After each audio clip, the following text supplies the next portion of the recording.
Just over a week to go.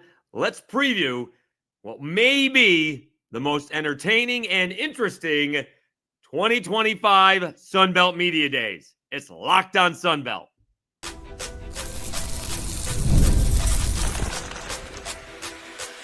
You are Locked on Sunbelt, your daily podcast on the Sunbelt Conference, part of the Locked on Podcast Network, your team every day.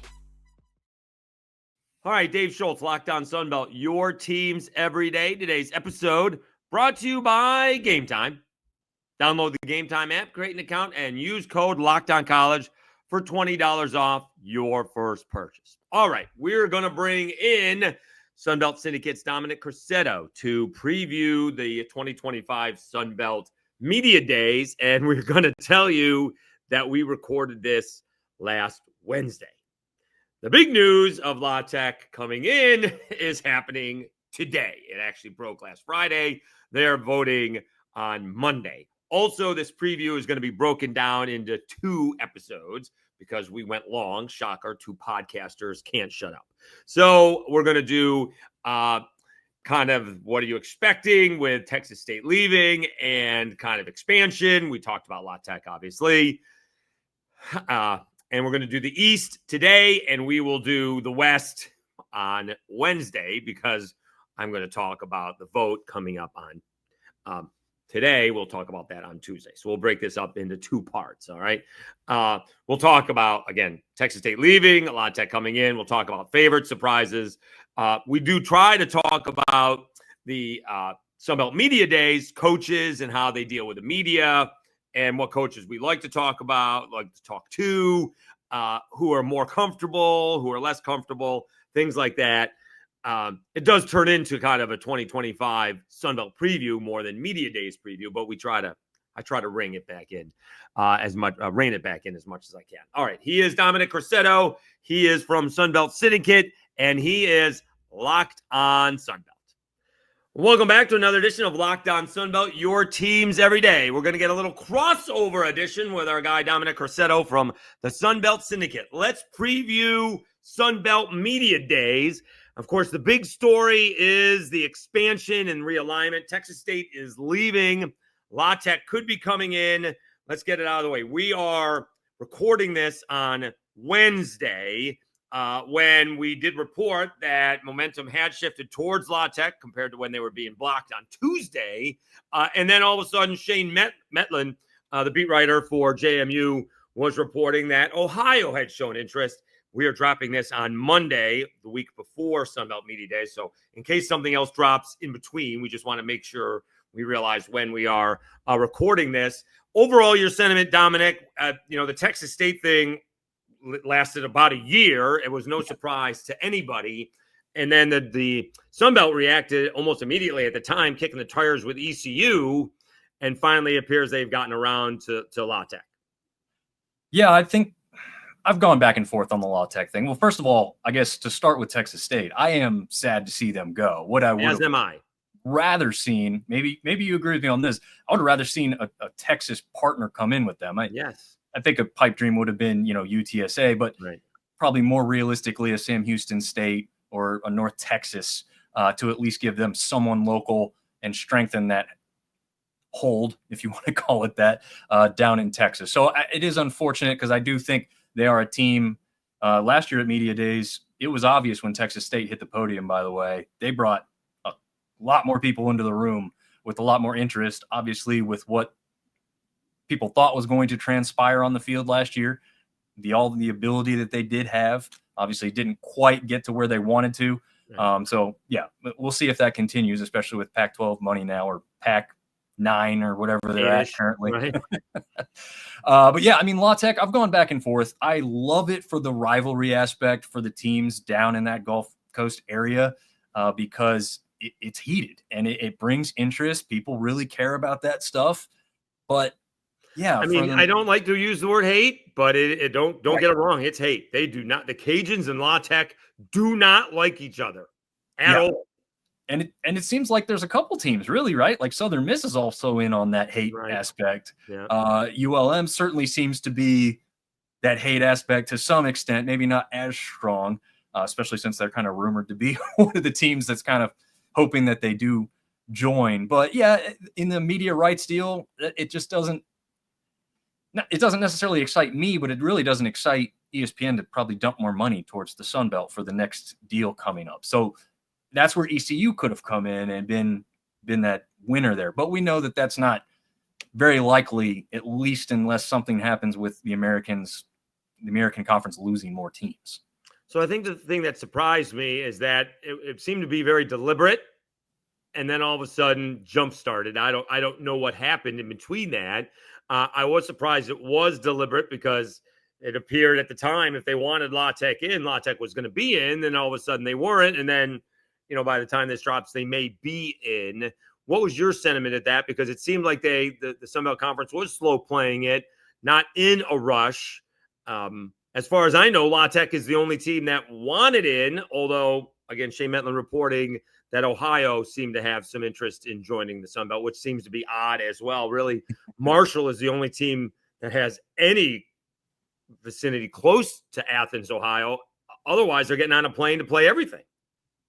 Yeah, I'm not sure where that aspect comes for travel purposes. If that's really the selling point for La Tech, how is that not a detriment to Ohio trying to join in, besides Marshall, obviously? And I don't think Marshall's been one that I've ever heard of complaining about the travel aspect. I mean, they came down here for a national championship in soccer, and their fan base drove 5-6 hours to get down here, and they did it twice in a week because that's where they got to this national finals in. But yeah, it is weird that they were the talked about team. They were kind of, I would say, an obvious team, like you said. We're talking about rivalries here. It's heated, and you want that in the Sun Belt. You want that in any conference. That's kind of what's been the selling point for the conference as a whole.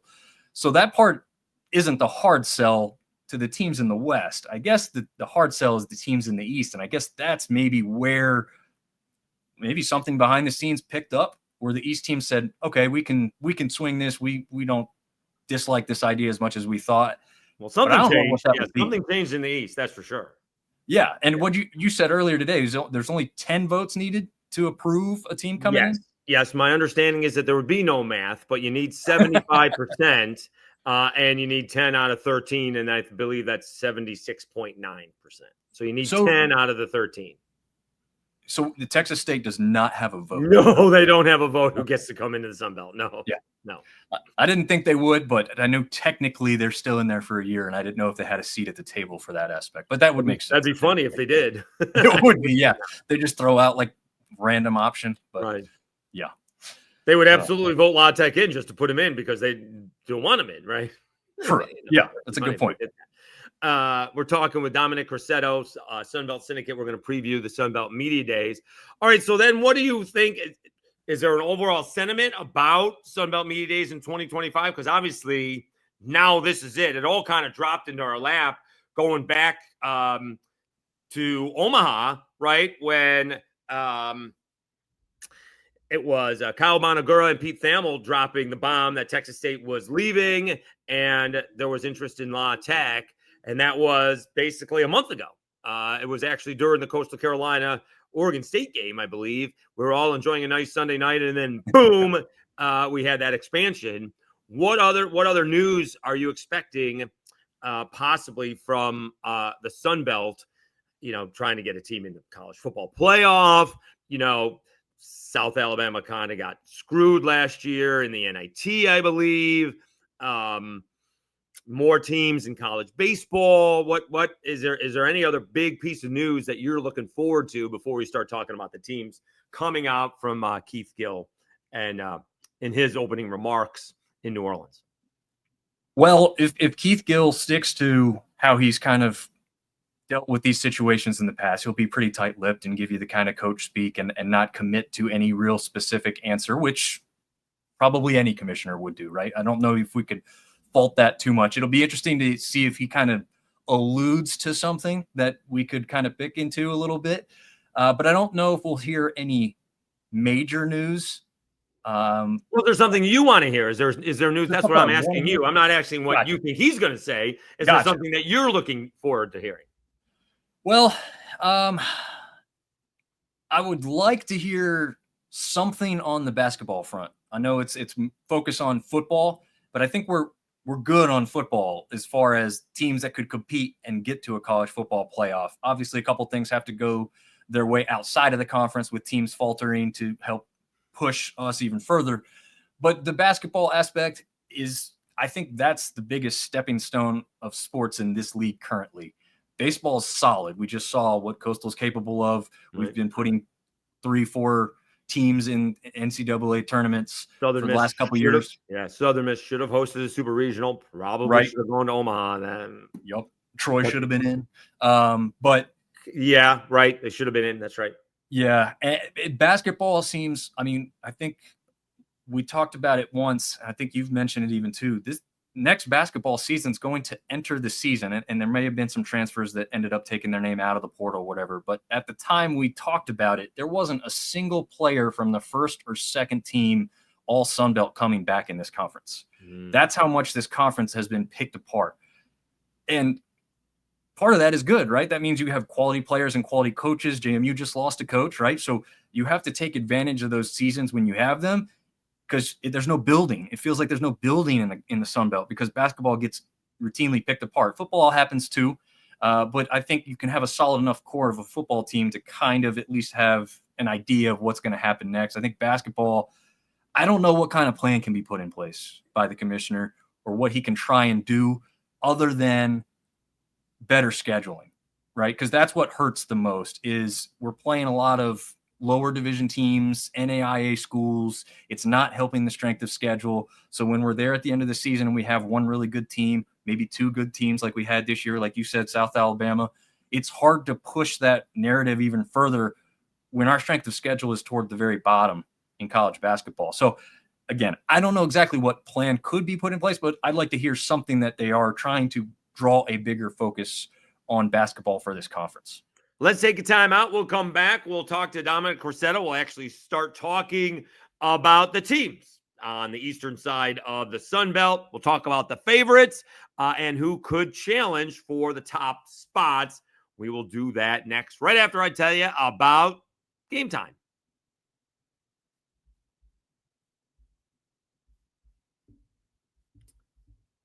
We've all been there, logging on early and waiting for concert tickets to go on sale, only to lose your spot for a show you've been dying to see.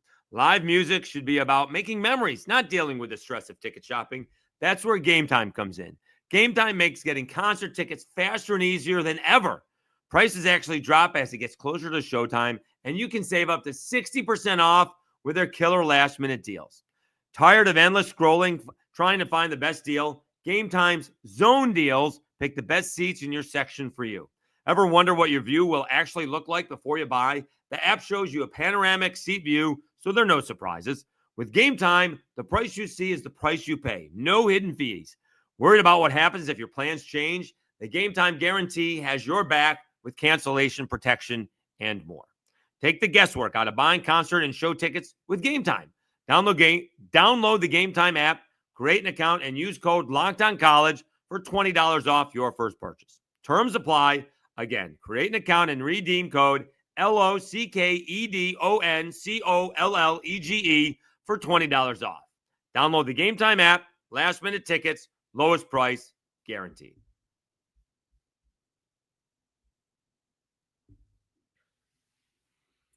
All right, Dave Schultz, Locked On Sunbelt, your teams every day. Let's get back to our conversation with Sunbelt Syndicate's Dominic Crosetto as we talk about the Sunbelt favorites in the East. Talking with Dominic Crosetto from Sunbelt Syndicate, a 2025 Sunbelt Media Days preview on Locked On Sunbelt. Dave Schultz with you, your teams every day. All right, Sunbelt favorites. It seems like it's the usual suspects. JMU in the East, Cajuns and Texas State in the West. I am shocked that nobody likes Arkansas State. Usually the quarterback back for a third year. Apparently the defense lost everybody, and people don't like close wins. They think those go the other way the next year. And everybody thinks that Matt Sluka, who, bailed on UNLV for, well, I'd say lack of a better term, but that's exactly what he did, formerly played at Holy Cross for Bob Chesney. Everybody likes what JMU has coming back this year, although a lot of talent, has turned over since Kurt Cignetti left and, went to Indiana. They had a good year last year. Bob Chesney had a good first year at JMU. Could have been better. As I did our coaches' rankings, some JMU fans chirped in. All their losses, they had double-digit leads and blew it, including the one to Marshall at the end of the season where they lost, I believe, in double overtime. So they had a good season. It could have been a great season, and they have a tough schedule this year. And yet, people are still picking JMU. They're like a heavy favorite to win the Sun Belt overall. Yeah, I don't see any reason why I would put somebody else truly above them at this point. I think you've got a team in Georgia Southern who's returning a quarterback for the first time of Clay Hilton's tenure, right? So that's an interesting aspect. The guy wasn't a coach at USC for no reason, right? He knows how to use guys, and he's got this guy for longer than he's had any other quarterback previously. And French is a pretty good quarterback. He is a good quarterback. He had 2 bad games last year. One of them happened to be in the bowl game, but yes, he had 2 bad games. That's right. Yeah, and you wonder what happens if they would have played somebody other than Boise in their first game of the season, because that was a shootout, really, honestly. Right. One of the best running backs in all of college football, who's now pro. And the only downside is you played that one at home instead of on the road, where you kind of get points for keeping it close for a long period of time. Yeah.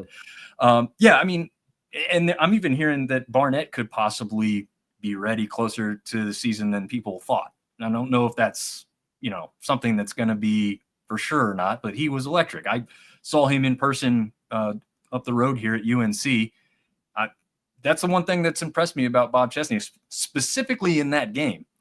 They got up early on UNC, and they went for the throat. They kept trying to score. They kept being aggressive. The way he coached that game was going for the dagger early, and that's what helped, because if you notice, that game was, 70-40 something, I think, by the end? Yeah. UNC was coming back in that second half, but luckily JMU kept just doing enough because they had built such a big lead in that first half, because they didn't just say, okay, now we just need to hold them. So I like the way Chesney coaches and goes for that. It's interesting. I did not know that off the top of my head that they lost in those double-digit games. Either did I. Yeah. And I think that Alonzo Barnett III is one of the great stories, because he basically had stage fright, and we don't remember that. We remember Jordan McLeod not starting the season, winning the Sun Belt Player of the Year, but Barnett comes back the next year, and what did he have, 18 touchdowns and 2 interceptions? He had a fantastic year last year, and unfortunately he got hurt. Was it basically on the last play of the game? Yeah, it was close there. Yeah, in the bowl game. Yeah, it's basically on the last play of the game. So that is too bad. So we'll see if he's ready, how much he can contribute. But I'll give you a couple of reasons. You mentioned one of them is J.C. French at Georgia Southern and Colton Joseph at ODU. Turns out, and I did look it up, the longest tenured coach in the conference, although they didn't have a 2020 season, and technically they weren't in the conference at the time. But the coach, the longest tenured at his school, is Ricky Ronnie. And I presume he was getting paid in 2020, although they didn't have a season. But this is technically his 6th year at ODU. So that is the longest that anybody has been at their school in this conference. It's time to step up. All right. He's got an electric quarterback. He's one to not make excuses. We're going to find out how good they are right away. They're going to go play Indiana. Good on Indiana not to bail out of that ball game. And so we're going to find out how good they are right away. And it's going to be the Hoosiers against the Monarchs. I'm a big fan of both Ronnie and Colton Joseph. I think ODU is going to contend in the East. Yes, I agree with that as well. I think Joseph gives you that X factor that Barnett gives JMU, right? He can make a play when the play breaks down. He can do things with his legs, and he often did that last year, right? He hasn't even fully matured in his game yet. His passing game can come on stronger this year, and I expect it to. But he was able to do a lot with his legs last year to extend plays and keep from going down early, which helped the offense. My only question for him on that aspect is the wide receiver depth, because that's what's going to be needed to help his game further. And I don't know if they have the biggest depth at wideout, and they could, right? I mean, they've got some transfers coming in, some guys that haven't seen a lot of playing time coming into the season, so they might be okay. We're just kind of going to discover these guys, but you're not going to look down the list of their wide receivers and go, I remember that guy and that guy and that guy. So that's going to have to come along. And then on the defensive aspect, they get Jason Henderson back, right? Like the Luke Kuechly of college football that's left, right? I mean, he's going to be the all-time leading tackler by the time it's all said and done, and take out, just another Sun Belt guy in, oh gosh, I just went blank on his name, the guy from Troy who has the record currently. But yeah, I mean, I expect him to take that record this year for sure. All right. So what about since this is Media Days preview, let's talk about, those are experienced coaches. How much does that help at Media Days when you're talking Clay Helton? He's really good with the media. He always gives you something, right? Ricky Ronnie is straightforward. This will be Chesney's second Media Days. I don't know how many Media Days he did at Holy Cross, but he's been a head coach for a long time, so he's dealt with media. Compared to, say, Tony Gibson, who was a defensive coordinator.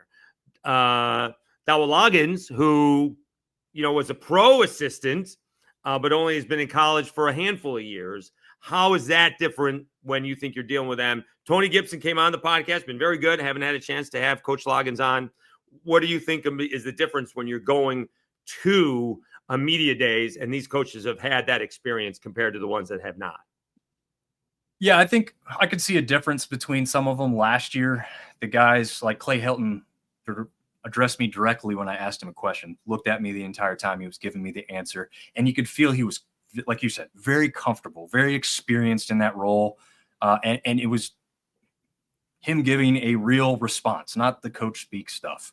And then you're going to see the guys who are a little bit tighter around the neck with the ties and suits on and say like, oh, I gotta keep it real coach speaky and preachery for lack of better words. I felt like the West had a lot of guys that could just sit there on the podium and kind of preach what they do with their team and what they expect to see from their team and where they expect to be. But there was a number of them when it came to the question area where they opened up a little bit more. One I was surprised at because of the youth of him was GJ Kenny on the West side.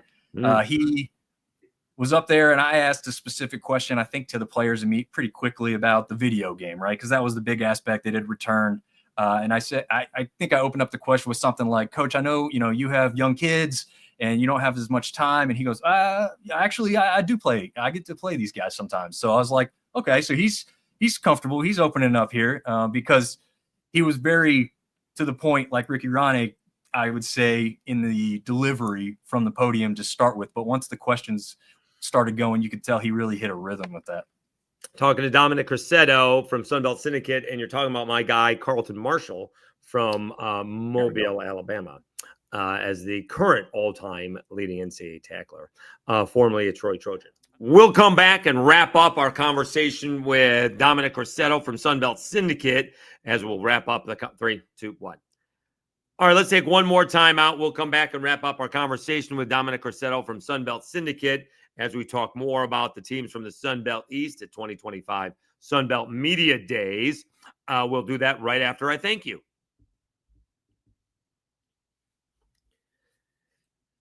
I mean, almost 100 subscribers. I think probably by the time this airs, we've done 100 subscribers, less than halfway through July. Obviously, it's the news. I understand that, but you guys are the best. We're going to get really close to that 2,500 subscriber mark by the time we kick off at the end of August. Twitter followers are going to be close to 8,000 by the time we get to Sunbelt Media Days, I hope, and maybe 10,000 by the time we kick off on the season. It has grown by leaps and bounds. I do appreciate it. And don't forget, we're going to have all those players and coaches, right up to the end of July and into August. You're going to have to give me a chance to get back and do all the editing and stuff. But that won't take me very long. We'll have a new one each and every day for hopefully 14 days. That's the way it all works out. Hopefully I do get a chance to speak with everybody down there. So thank you so much. Please don't forget about the audio podcast. We're setting a record with that. We're going to have close to 6,000 audio downloads. It's been a while since we've had that as well. Apple Podcasts and Spotify, really do appreciate it. Thank you oh so much. All right, let's wrap up our conversation with Dominic Crosetto from Belt Syndicate. We talk about the new coaches at Marshall and App State. Dell McGee heading into his, I would say his first full season. He got it under such odd circumstances last year, and looking for a market improvement certainly for the Georgia State Panthers. Again, he's Dominic Crosetto from Belt Syndicate, but in this case, he's Locked On Sunbelt. Let's talk about those new coaches before we get to the others. Tony Gibson, Marshall, and Loggins from App State. Feels like Tony has done kind of an under the radar. I don't know if it's just the people I follow on Twitter, but it feels like Charles Huff is getting all the pub with all the transfers. Maybe they're because they're going from Marshall to Southern Miss, but maybe outside quarterback, and maybe that's the big one. Braylon Braxton going from Marshall to Southern Miss. But it feels like Tony Gibson has done a tremendous job, especially on the defensive side. That's, Gibson's specialty, of filling the holes that, he needed to fill for the Thundering Herd.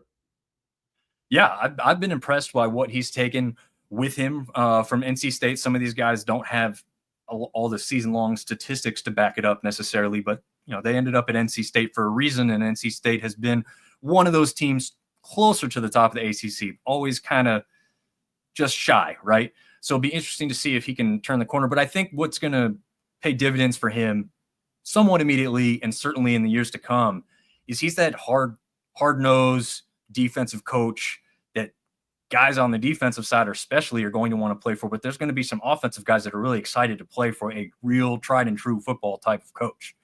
This is more of that old-school feel with Tony Gibson to me. When I've heard him talk, when I see just his facial expressions about how serious he takes this, and you can tell he's just kind of next level with that intensity, I think guys want to play for a guy like that. Guys that've been in the trenches and have been doing this. And then you've got Loggins on the other side of it, which, he's even said, I was a really tiny guy, I didn't play much, back in the day, and I was not a star. But on the counter side of that, the pro experience is something he could lean on in this NIL transfer portal era that could pay dividends for a team. Now these guys are bringing in, or these athletic departments are bringing in general managers to handle some of these aspects.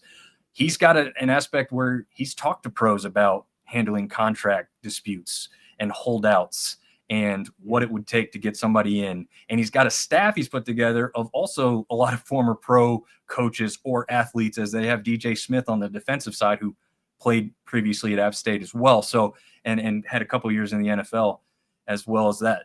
But yeah, I think there are two interesting aspects. It'll be interesting to see how fast they can turn both of those programs around. It's hard to say that, though, with Marshall, right? They won a championship last year. Right. Well, it's going to be an odd, in college, it's very difficult to be defending champ anyways, but this is going to be one of the odder defending champs since, most of the team is in Hattiesburg. But it is interesting. Gibson, a West Virginia guy, we'll see, a lot of times these G5 schools are, stepping stones. Mike Desimo may be there for the long haul with the Cajuns, but I doing a little research, according to Wikipedia, if you want to believe that. And, they back it up. Tony Gibson, a $1 million salary. So he's well compensated for having never been a head coach before. That's pretty good. And apparently from sources telling me, Loggins specifically wanted this job. He didn't want to just be a head coach anywhere. He wanted the App State job in lovely Boone, North Carolina, right? That's the official title of the town, lovely Boone, North Carolina, I believe. Yeah. So, so both these guys are exactly where they want to be. It'd be nice if they were there, through a second contract is basically what I'm saying. Yeah. And I think we'll see that, because I think even in this day and age in football, you've got to do it more than 1 year, right? It would prove a lot if both guys come in and are battling towards the top of this conference immediately. But then, obviously, if they do well and move on, then that's hashtag always a bright side. We had a good team, but we lost the coach because he coached well. Yeah, and App State's experienced that before, right? That wouldn't be something new with Drinkowitz moving on to Missouri after a one year stint. Actually, technically, he wasn't even there for the whole season. He left before the bowl game happened. But yeah, I think it's going to be fun to watch these guys go, because I think both of them will probably bring some different aspects to the coaching ranks of the Sun Belt guys this year. And interesting, both of them are on the East in this respect as well. So they'll go head to head as well. So that'll be kind of fun to see what kind of differences we're going to see on the field for both fan bases to experience as well, because we don't really know how these guys are going to call games just yet. At all. All right, wrapping up the East, we got Tim Beck at Coastal Carolina and Dell McGee, a couple of guys that, also in their first chances as head coach. And Tim Beck, I'm sure, had this, playbook on what to do to become a head coach. And then all of a sudden the world changed with NIL and transfer portal. Whereas Dell McGee, had to slap a coaching staff together after spring practice had already started. 2 practices in, he's got to do this. This will be my first chance, hopefully, to meet Coach Dell McGee and have him on the podcast. We'll see how that goes. Coach Beck has been on. Basically, for both of them, it's the quarterback. We got to start there. Coastal, he's done a pretty good job, right? He's gone to a couple of bowl games. He won 1, lost 1. And I'm looking for Georgia State to improve, kind of that ULM improvement this year, and then kind of contend in the East in 26. Yeah, I think I had good feelings about Georgia State after talking to them. The looseness that their guys on media day portrayed last year made me think that this is a really close-knit, connected locker room. They've just gone through all the stuff like you just mentioned with the coach leaving and coming in quite quickly and having to put stuff together. I felt like Dell was probably a little nervous last year. I'd say he was probably the most nervous of the coaches, but it makes sense. Like you said, I mean, it's his first time up there. And you could tell, though, that when he loosened up and had a little fun, like he's a fun guy to be around and interact with. So hopefully we see a little bit more of that this year. But his players were really impressive. They spoke really well of him and the staff and what they had put together. I think if they can continue to build on that, like you said, we're going to see further improvement. I said last year I thought Georgia State would surprise some people. I meant that in the overall record, which didn't necessarily come through. But they did have that big victory over Vanderbilt, who at the time, Vanderbilt was still undefeated at that point, too. Well, right? We didn't think it was that big of a deal at the time. And then they went on and beat Alabama. That's then what we thought it was a big deal. That's what it was. Gotcha. Yeah, so I could see them doing something like that again. I don't know if they're going to be ready to challenge for the top of the conference just yet, but I think we'll see Dell McGee continue to build that program because he's been recruiting very, very well. Tim Beck, yeah, it's like you said, we've got to get a little bit more consistency at the quarterback position because it is the most important. But they've also done pretty well with recruiting. I mean, Coastal's just done well of branding themselves, right? Like they've put themselves in the national media spotlight and they've done well to stay there. So that's going to help all of their sports. Yeah, and they opened up an indoor facility. So that's going to continue to help out. It's amazing. You know, I get to Lafayette, Louisiana, and they have an indoor facility in 2013. You know who didn't have an indoor facility in 2013? The University of Florida. You know who didn't have an indoor facility in 2013? The University of Miami. So amazingly, those places did not. They do now, but they did not at that time. All right, be sure to tune in on Wednesday when we will finish up this conversation with Dominic. We will do the West part of the conversation. This podcast episode went long, so I figured we could break it into two. Figuring on Tuesday, we're going to do the reaction to the vote, and we'll figure out some other topics to talk about. I'm sure it will not be lacking. All right. We'll do that at that point in time. So thank you so much for tuning in. You've been watching Locked On Sunbelt, your teams every day. Have a great Monday, everybody. We'll talk to you again on Tuesday.